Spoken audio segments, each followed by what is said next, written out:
My name is Jory Schwartz. I'm a faculty member in the Social Work and Human Services program, and I'm a social worker, and I've been trained clinically. I feel really strongly about self-care. I think it's an important part of the work that I've done, well, starting with clients I used to work with, but then I worked with staff. I was a supervisor for many years, and wherever you work, it's important to do self-care on the job.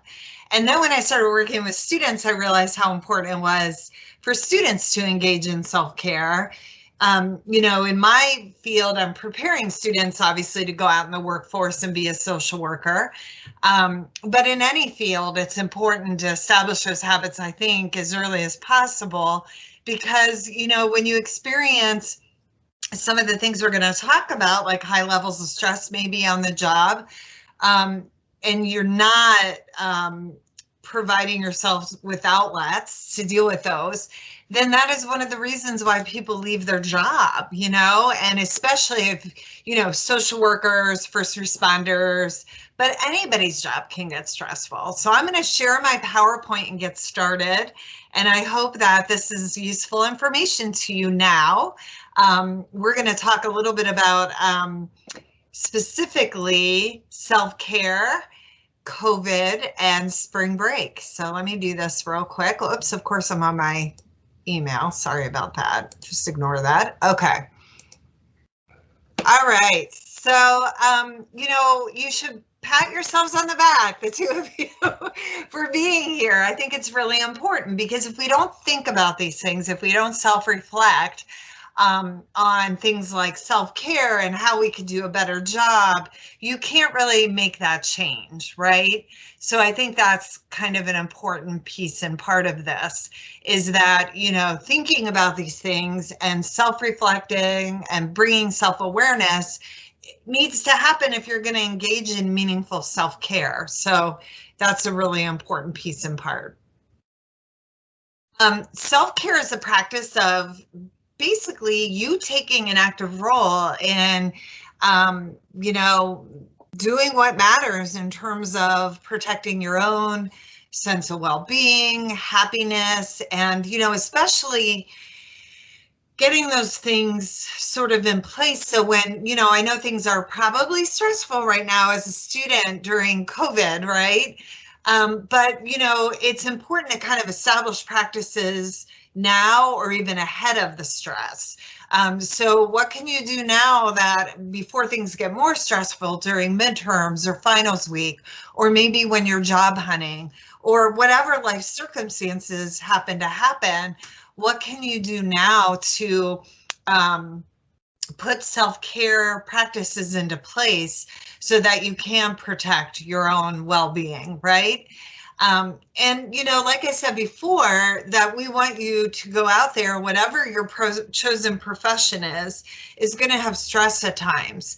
There's going to be, whether you're an accountant, during tax time, and there's stress during, tax season, or, like social workers who go out and maybe hear about trauma or traumatic situations from their clients day in and day out, or just like deadlines you have to meet in your job, right? So everybody's work or life is going to have high stress times. And so we really want to have those self-care practices in place because ultimately it's about your quality of life too. We want to make sure that you're able to kind of, and we'll see a slide a little later in the presentation that is kind of, someone juggling the many plates of their lives, right? But we want to be able to do that and still enjoy our life, still enjoy, those parenting moments, maybe if you're a parent, that even in the chaos of your life, you can say, wow, I'm really grateful that the sun is shining today and have a quality of life. So that's kind of my really philosophy in life is that, you have to be able to be grateful for those moments. And that's kind of a telltale sign that you're using your self-care practice as well. So one of the sort of hallmark thoughts about self-care is like, you know, that you've probably heard this before, like when the oxygen mask comes down on a plane, you have to put your own oxygen mask on before you can put anyone else's or help anybody else around you do that. And it's kind of that idea, although I don't like that imagery very much, but it's really not selfish to fill your own cup so that you can pour into others, right? So whatever that means in your life, we're always, whether it's a friend, a family member, or maybe you have a high stress job, maybe you're a parent and you know you have lots of roles. You're, you know, obviously a student too right now. So it's not a selfish act to fill yourself up, to take care of yourself. It really is essential. And again, it's like we look at those things like quality of life and being able to keep doing what we're doing. It makes it not just kind of something we're doing for fun or a luxury. It really is what we need to be doing to be able to keep it all going, right? I had a student, I was discussing self-care with a student as I do the other day. And she said something that I was like, I'm stealing that. That's really profound. She said, you know, it's not a competition who can take care of themselves the least. And I was like, that is so true. It's like sometimes we're like, oh, you think you have it bad, you know, I haven't slept all the way, you know, I'm thinking of like parents, you know, I haven't slept for more than 4 hours in, you know, a year or whatever. You know, it's not a competition to see who takes care of themselves the least, right? We want to do a good job at this. This is our life. We want to enjoy the journey. So, and then, you know, a lot of times when we think about self-care, and you could put this in the chat if you want, like, what do you think about when you think of self-care? I would love to hear that. But, you know, self-care isn't always manicures and bubble baths and eating healthy food, unless it is for you, right? But, you know, it looks different to everyone. Sometimes it is forcing yourself to get out of bed and take a shower in the morning, and just doing the most basic routine, you know, taking your vitamins at night. Well, that's me. I take mine at night. So that's my bedtime routine, is taking my vitamins. And if I skip them too many times, I know I need to pay attention to that, because that's really, you know, it's just one of those like basic routine kind of things I can do for myself. So yeah, getting up in the morning and taking a shower can be your self-care for the day. Anybody else have anything that kind of is, you know, they think of when they think of self-care that they want to share? Jason shared that sleeping is his. Yes. Eating sleep. Sleeping, Jason, I love that. You know, and honestly, Jason, I think sleep is probably the most important self-care thing we can do for ourselves.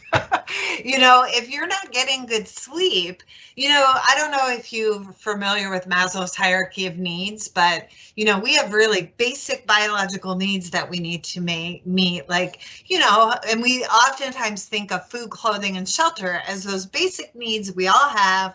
We all are going to strive to meet if we don't have them, right?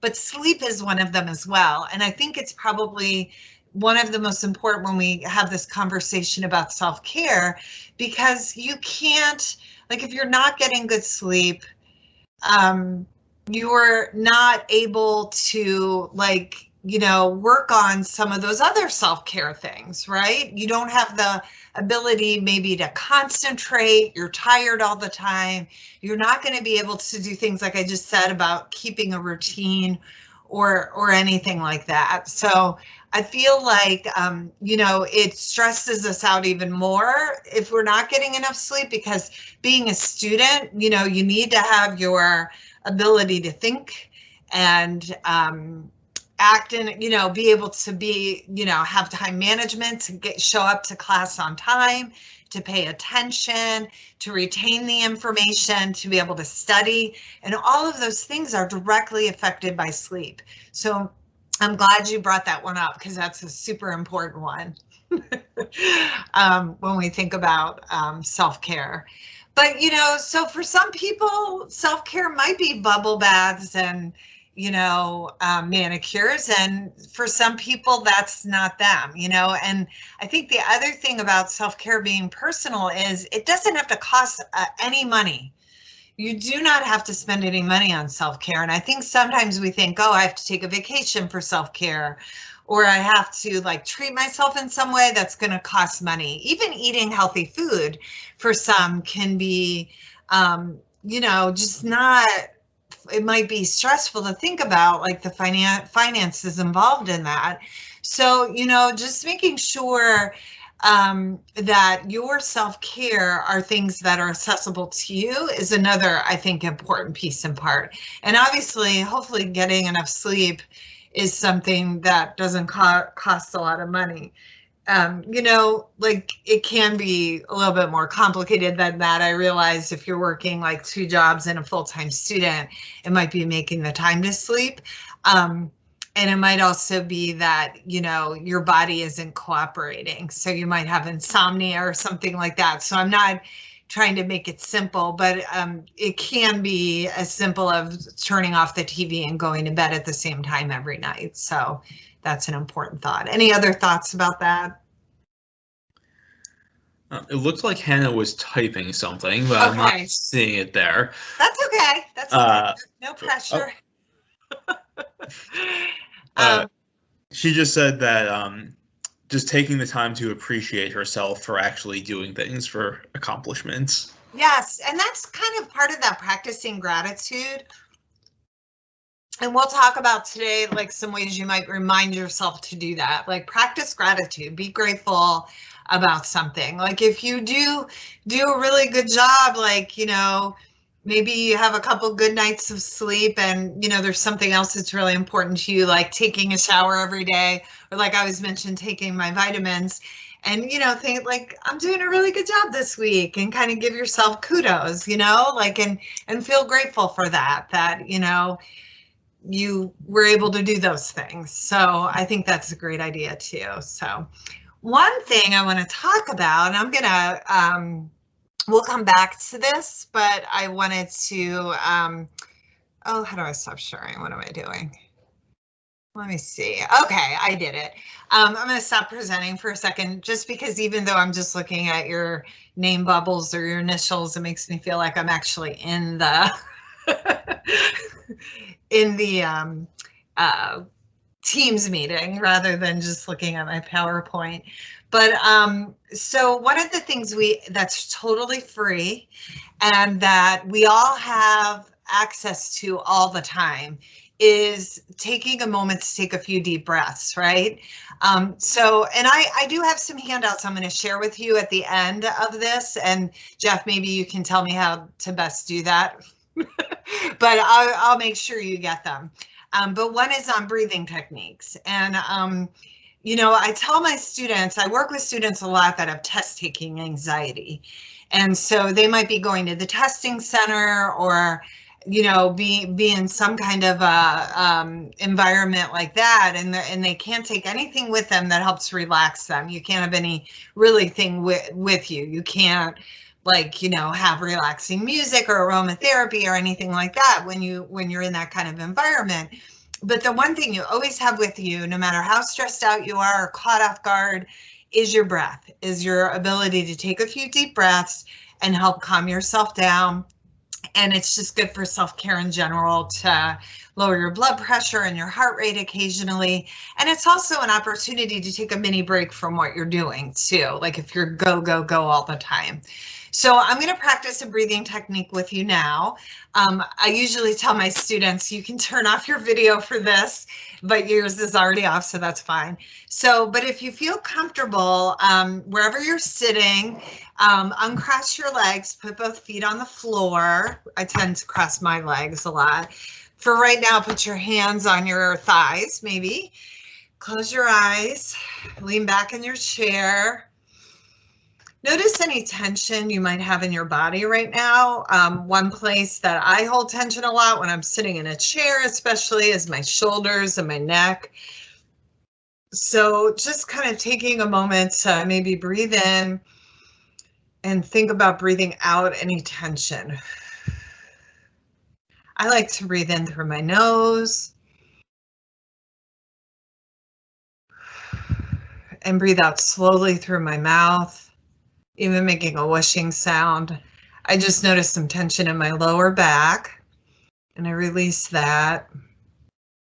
So you can even think about, I like to think about breathing in relaxation and breathing out tension or stress. Okay, good. So now put your hands on your belly for a second. And when you breathe in the next time, notice if you can breathe into your belly. So your belly expands. And then when you breathe out from your mouth, through your mouth, like pull in your belly. So rather than breathing up here in our chest, we're dropping our breath into our belly, which makes it a more relaxing breath. Okay, so the next thing I'm going to add to this, and you know, you might like it, you might not like it. People who like it love it. Some people are like, oh, I don't think that's for me, and that is fine. We're going to do a count while we breathe in, and then we're going to pause, and then we're going to breathe out. So what you're going to do is you're going to count to 4 on the inhalation, pause for 7, and then breathe out slowly to the count of 8. So just take a minute to do that on your next inhalation. 1, 2, 3, 4. And then pause while you count to 7. And then slowly exhale to the count of 8. Good. Try that for a few breath cycles.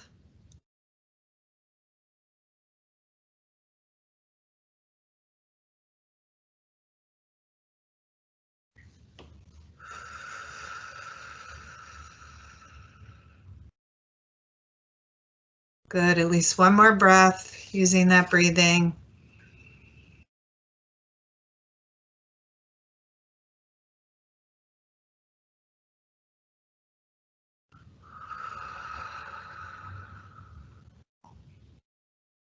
Nice.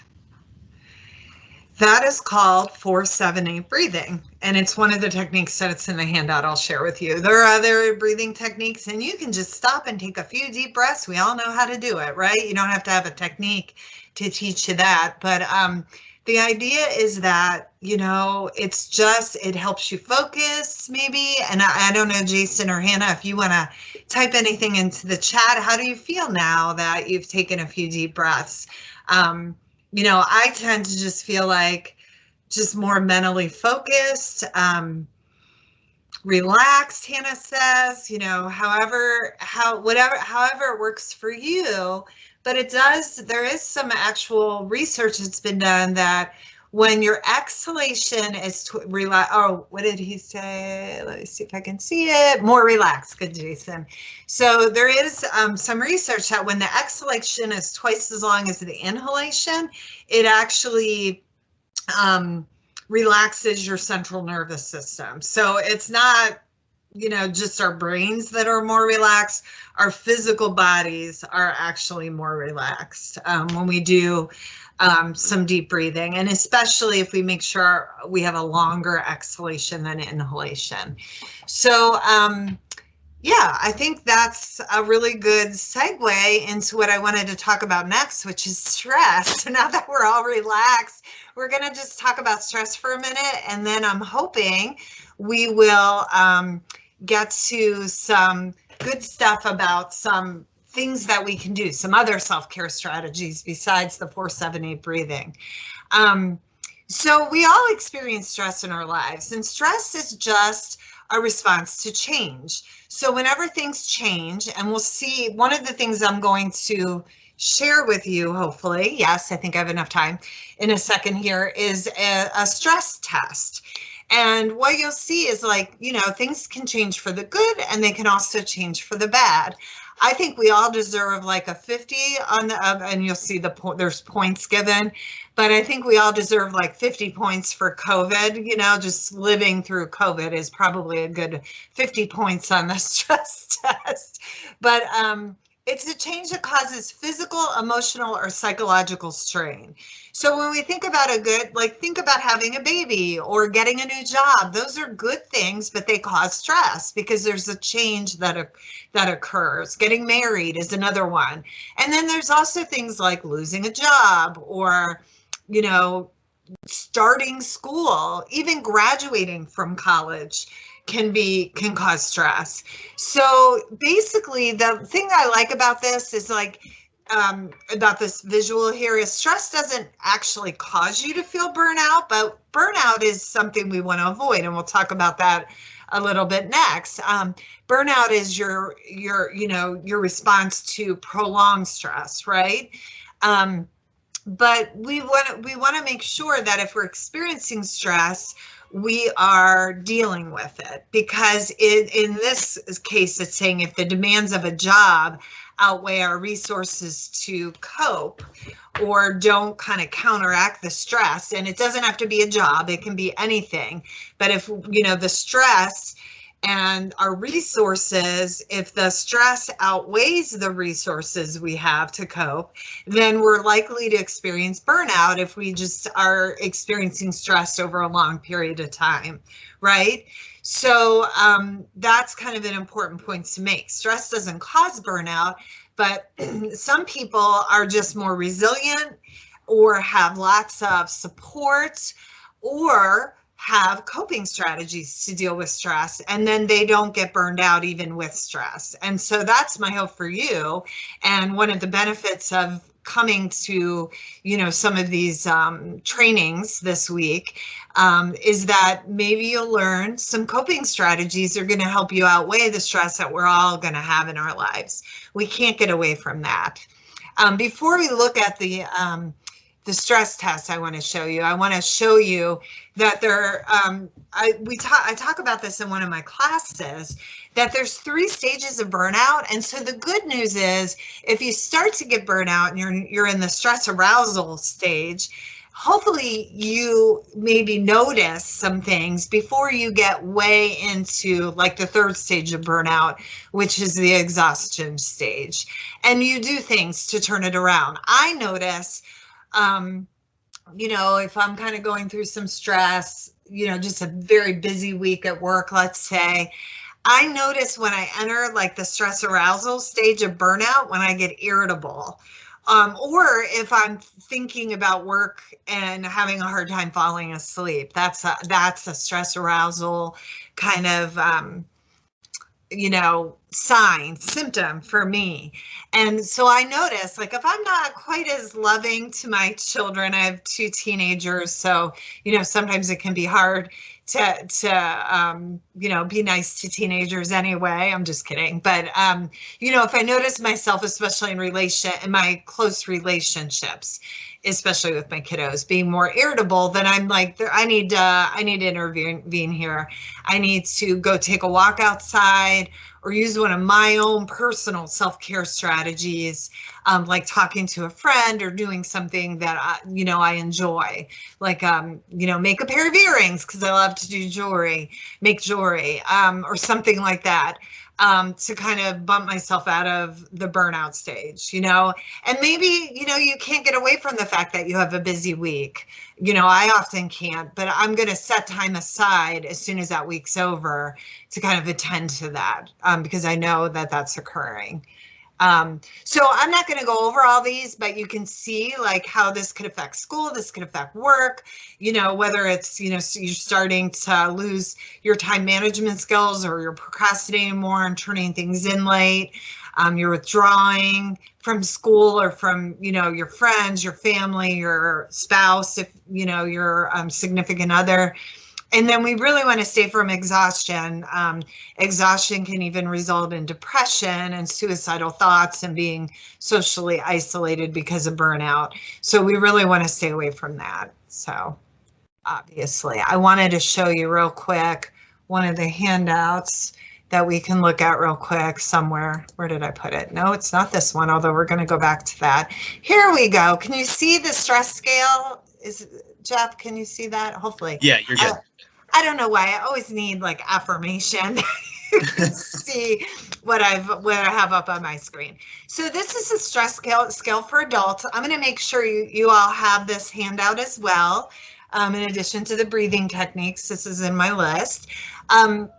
So obviously some of these things are super stressful, like death of a spouse. And like I said, I think we should all get a 50 straight away for just being in COVID right now.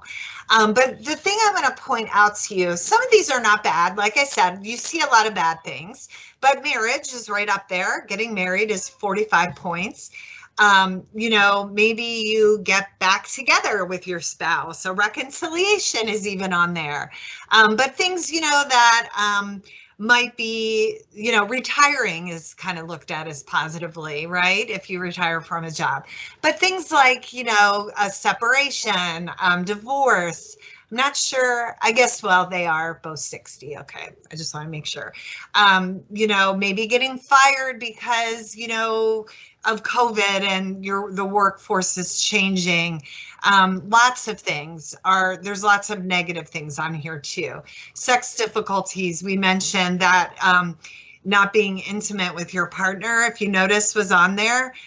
So it not only does it cause stress, but it can be a symptom of burnout too. So it's kind of a cyclical thing, just to throw out there.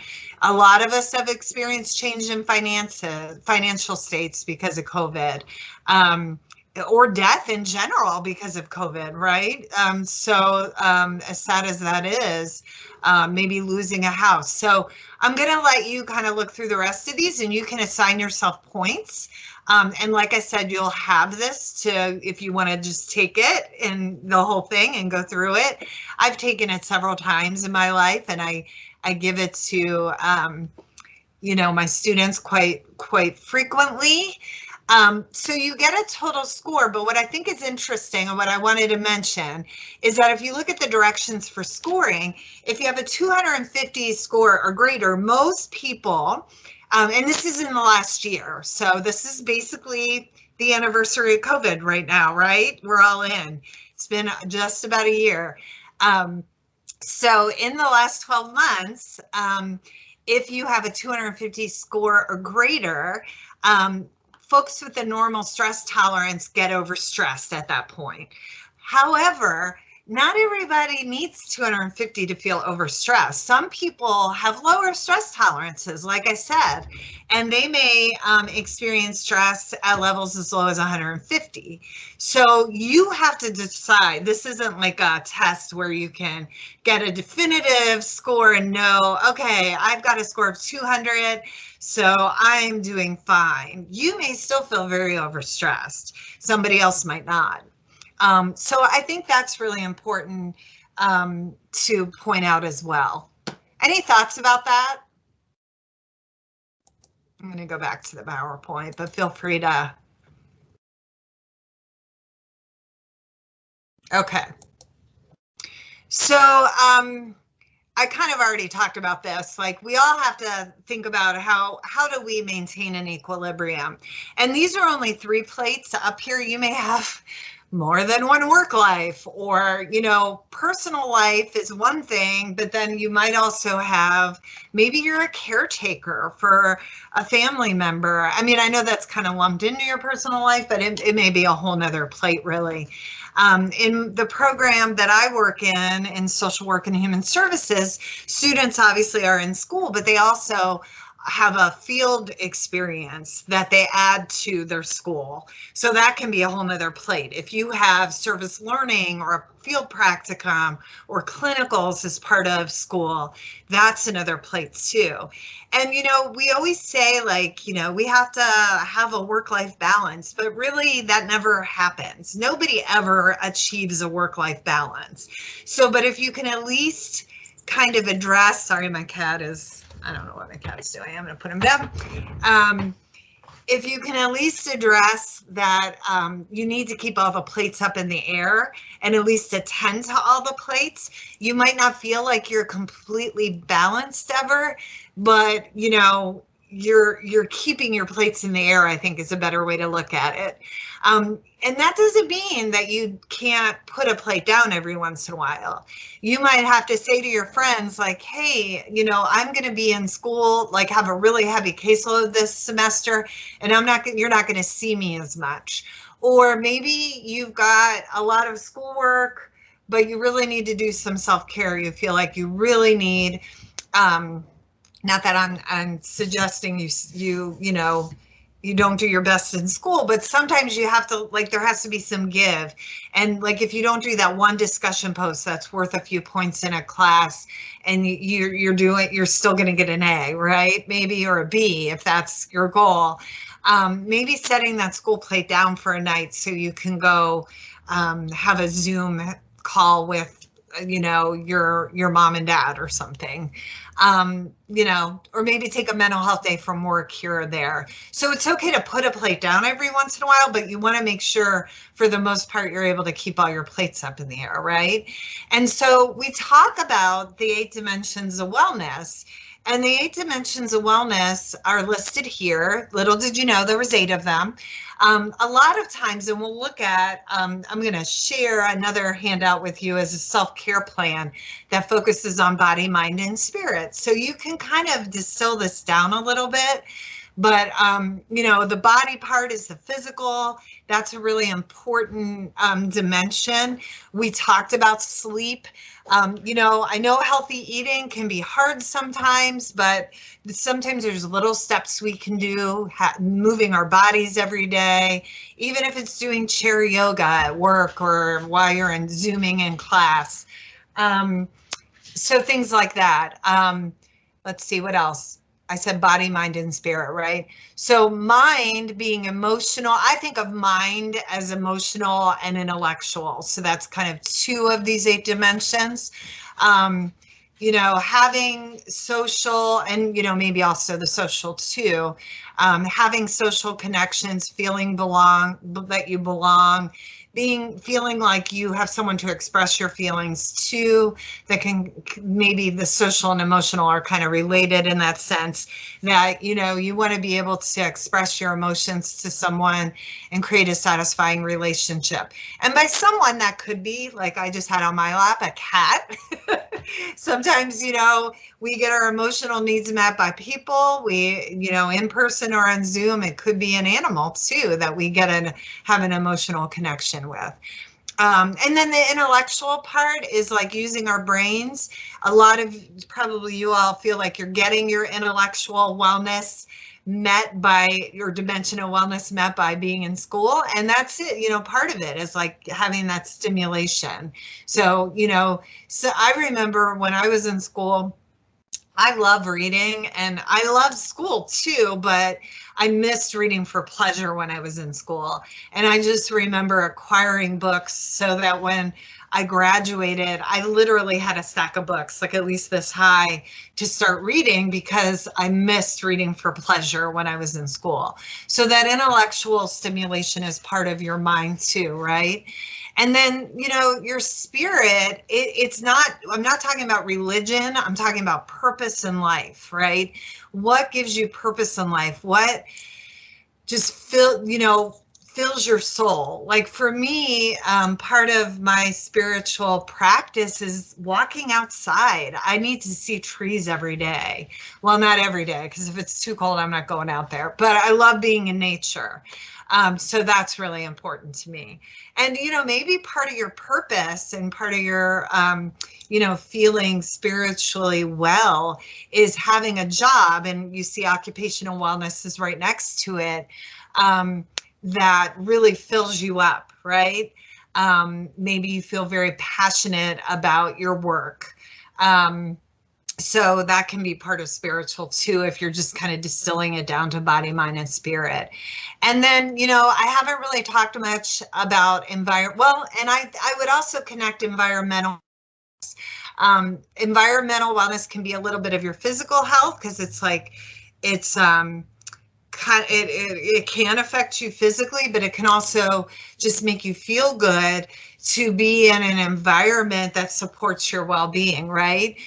So whether it's a picture you have at your desk at work or in your home office, which most of us have, I'm looking at my kids are on the wall in front of me, or just like, you know, for me, I love aromatherapy. I mentioned that earlier, and I have my little right here spray bottle of peppermint oil that helps invigorate me. It's ginger and mint. So that is part of my environmental wellness. But it's just like feeling like good in your space. And it can also be about doing good things for the health of the planet too, environmentally, like feeling good. And I know this might stress some people out because it's like, oh, that's going to take more time. But if you can, like doing little things to, you know, make sure you're recycling and things like that, and maybe reducing your footprint when you can, maybe using less plastic, or I don't know, just, you know, it's getting to be April, right? Pretty soon. So maybe picking up trash around your neighborhood for Earth Day or something like that. Just a little thing you can do. And then financial wellness. I have had financial stress in my life, as most people have, right? You go through a change, you know, whether it's a new job, maybe a reduction in hours because of COVID, becoming a student, maybe because of a divorce or a change in a relationship status, and it can cause a lot of financial stress in addition to having effects in some of these other dimensions. So like feeling like you're on top of it and you have a plan, it doesn't mean you have a lot of money, financial wellness. It just means that you kind of are dealing with your current financial situation, rather than kind of not paying attention to it or procrastinating on dealing with it. You're actually kind of, you've got a budget maybe. We had a great, I don't know if it happened already, but I know there's a workshop this week on financial planning and budgeting. So that can be an important dimension of wellness for people. All right, so a little bit about COVID. It's already 20 till, but a little bit about COVID.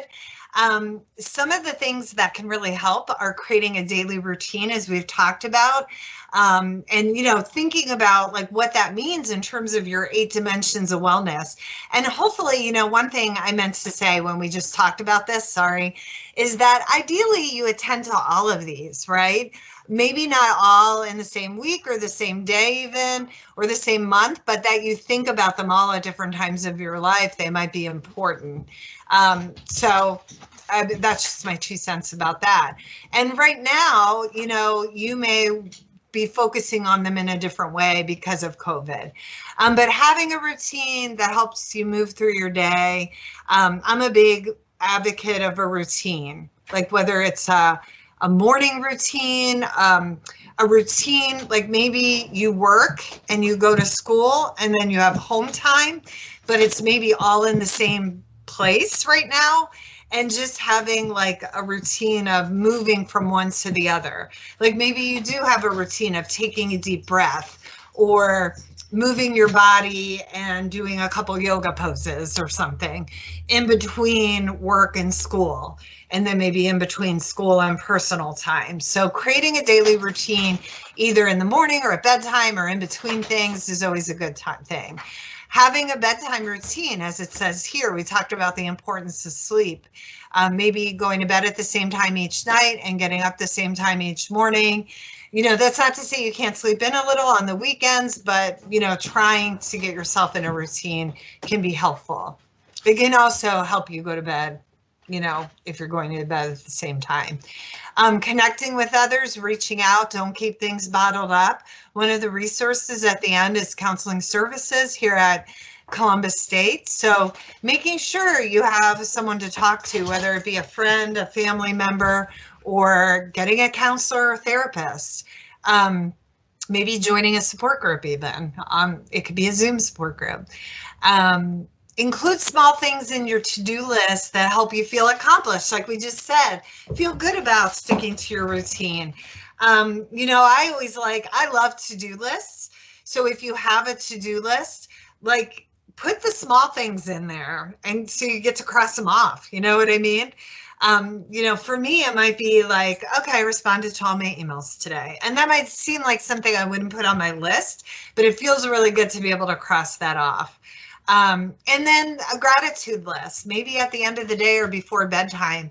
Even with COVID, even if you're struggling in some areas, what are some things that you're grateful for? And writing those down or just thinking about them.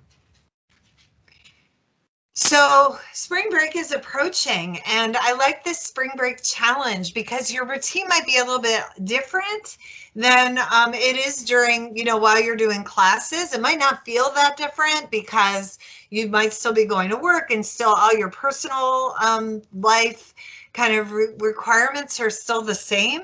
But it's a great time just because the routine, you might have one less plate up in the air with school to do some things you like to take care of yourself when you come back. Like one thing that is great, if you can do it, is maybe prepare some meals ahead for the first week back to school in advance, so you don't have to think about it. And especially if you are trying to eat more healthy or save some money by eating at home, and not ordering DoorDash every night. Maybe one thing you could do for yourself is do some meal prep over spring break when you're not in school. Try and drink water. That's something you can do anytime, but that's just could be part of your spring break challenge. Whatever you want to do for your spring break challenge, maybe like start something, like a walking routine, or pick something that you're not doing and try and make it part of your routine over spring break and maybe carry it into when you go back to school. Maybe do something special for yourself every day during spring break. And again, it doesn't have to cost a lot of money. It could just be like, something you maybe don't have time to do when you're in school, like watching a show on Netflix, or maybe having a Zoom happy hour with friends or something like that. Rest during spring break without allowing yourself to feel guilty. Give yourself permission. Maybe take care of at least one chore that's been stressing you out, like especially if you're spending a lot of time at home. If there's one chore, like cleaning that pile of mail up or something, or getting on top of that basement chore I was going to do, or maybe even prepping for a garden for the spring, since it's spring break, right? It's almost time to think about that. If you have a little garden or some pots out back or something like that, do something fun with someone you love. Now that the weather's getting nicer, you might feel comfortable doing some socially distanced outdoor things like, seeing someone outside, or taking a walk in a park. Something like that, or just meeting with them over Zoom or having a phone call. And find time for movement at least twice over the 1 week break. This doesn't have to be written in stone. You don't have to do these 7 things, but you can think about like what your own spring break challenge is. So one thing I want to do, and I'm not going to do a breakout group just because I haven't already. Because there's only 2 of you, so I won't do that. But one thing you might want to think about is starting, this is one of my favorite self-care activities. You can do one at work, you can do it at home, you can do it with kids if you have kids, but create a self-care jar. And you don't need to buy these special sticks, or I think that the sticks on the right up at the top have different color coatings to them. You don't have to do that. You don't even have to have colored paper if you do paper instead. You can write it on white paper. It doesn't even matter if it's special paper. It can just be a blank piece of paper and a pen. And if you don't have a jar, when I do this in class, I don't bring jars in for everyone. I use little gift bags. I buy the ones that are plain and you can draw on, that aren't like glossy, that are more like like newsprint almost bags, but you can still buy them at Michael's really cheap. But just go in your basement and grab a gift bag that was left over from Christmas or the holidays, or a birthday bag or whatever. If you have one, you can decorate. It's always fun. If you've got kids to put stickers on it and stuff, you can see this jar is a little decorated, but you don't even have to. And the idea is, this is your personal self-care plan. So maybe thinking about what things you can do, like stop to take a deep breath, or take a walk, or plan a healthy meal, or call a friend, whatever you want to put in your self-care jar. You can put multiple of the same, or, you could say, read a book for 20 minutes. So these things can be free. That's one thing. They don't have to be like, go get a manicure that costs $30 during COVID. It can be completely free things. And what I have, one of the handouts I'm going to give you is a Word document. And these are just some self-care activities that you could print if you have access to a printer, or write on pieces of paper. But if you have a printer, you can cut them out, or change them, or add like your own. Sometimes my students will even put blank ones in there, so that it's like a wild card and you get to choose whatever you want. But then, like, maybe over spring break, once a day, a lot of these are only going to be like 15, 20-minute activities, like take a 15-minute walk, take 3 deep breaths, call a friend and say hi. Like, a lot of these are only going to take like 15 or 20 minutes. So you create what is self-care to you, and you put them in the jar, and once a day over spring break, and then, onward from there, you can use this whenever you need to. I started doing this.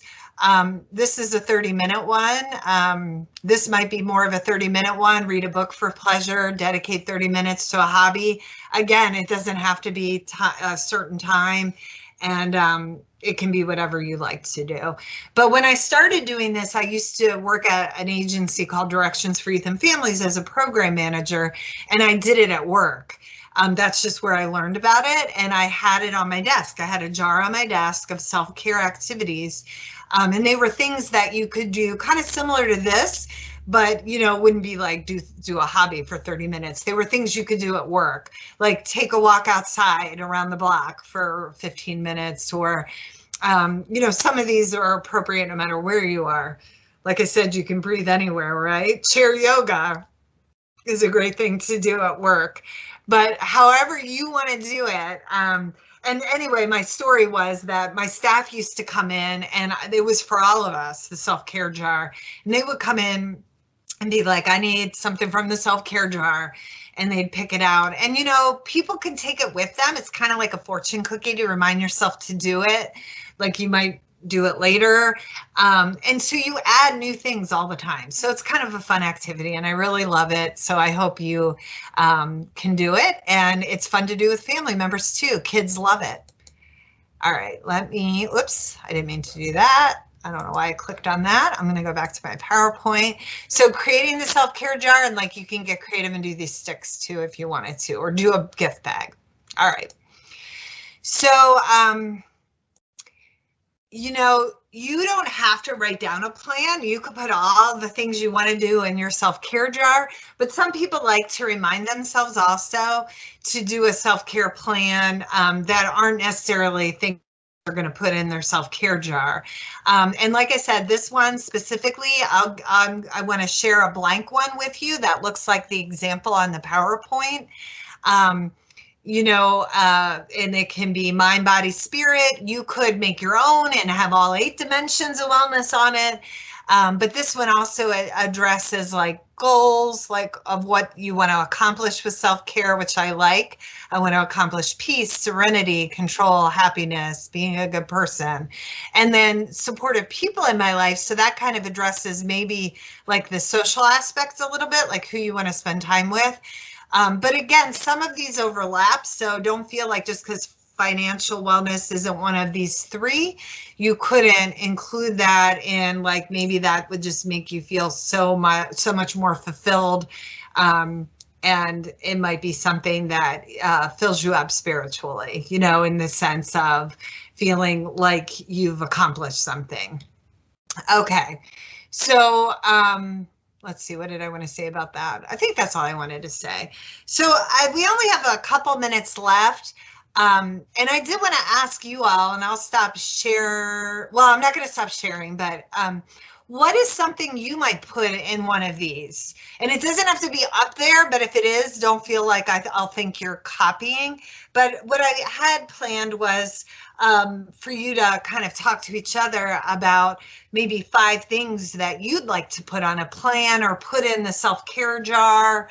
Can you think of anything that's really important to you for self-care? And feel free to unmute your mic or put it in the chat.